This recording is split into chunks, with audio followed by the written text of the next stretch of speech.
Welcome to Palm Bay. Welcome to our jungle. This is a very ordinary, average neighborhood here in Palm Bay, Florida, in the east central area. We are considered more of an uplands habitat because we are not super close to any coastal or low-lying areas. As we pan around, you can see very ordinary Florida homes. All of the homes have public water and sewer, as well as underground lines. This area behind me is one of the few preserved areas of our neighborhood to assist with the watershed and drainage. It's considered a freshwater wetland back here, but we are, again, upland elevation. We're having a lot of water drainage in this neighborhood right now because of all of the building. This specific spot doesn't struggle as much because of our wonderful wetland area, but it is poorly managed and full of invasive species. Some of the worst invasive species that Florida has to offer can be found right in this space. We have the lovely air potato, we have Caesar weed, a plethora of Brazilian pepper, as well as several other Class 1 and Class 2, Category 1 and Category 2 invasive species. Several on the list for to be watched for invasiveness, like Mexican sunflower, can also be seen to my left over here. There's so many hiccups with this space that cause us so much grief. It is a poorly maintained space, and behind it there is a wet prairie space that's simply mowed.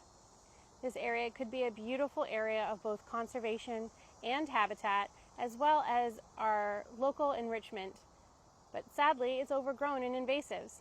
So many people don't know what invasives are, or what they look like, or how damaging they can be. When a neighbor has a Brazilian pepper and it goes to seed, those birds bring those seeds back here and reinfect this area with more invasive species. It's hard to manage places like this when the neighborhoods that surround it aren't also giving an equal effort into the native plant conservation and wildlife efforts. You can see there's lots of beautiful oak trees and maples that are both keystone species. There's also a lot of cabbage palm in here. So much potential in this little space, but to be overgrown with invasive species. There's so much red tape to be had with conserving areas like this. The city doesn't want to pay for it. The county doesn't want to pay for it. And members of the neighborhood like myself and some of my neighbors would love to renovate this area into a habitat garden style space, but the city thinks it's a great idea and has not yet allowed us to do so by permitting us to clear it and replant it. The red tape and the money are such big problems when it comes to managing wild spaces and handling invasive species. How can we overcome those struggles? I don't know. I hope you find a solution as we all search to preserve our wild Florida and these smaller spaces that matter so much to the wildlife.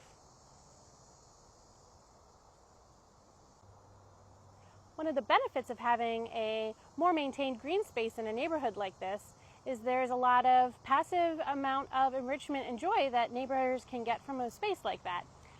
We have a fully sidewalked neighborhood, and people use this sidewalk to do things like run for no reason other than to do so.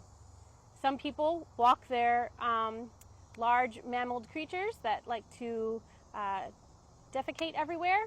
They also pass by here.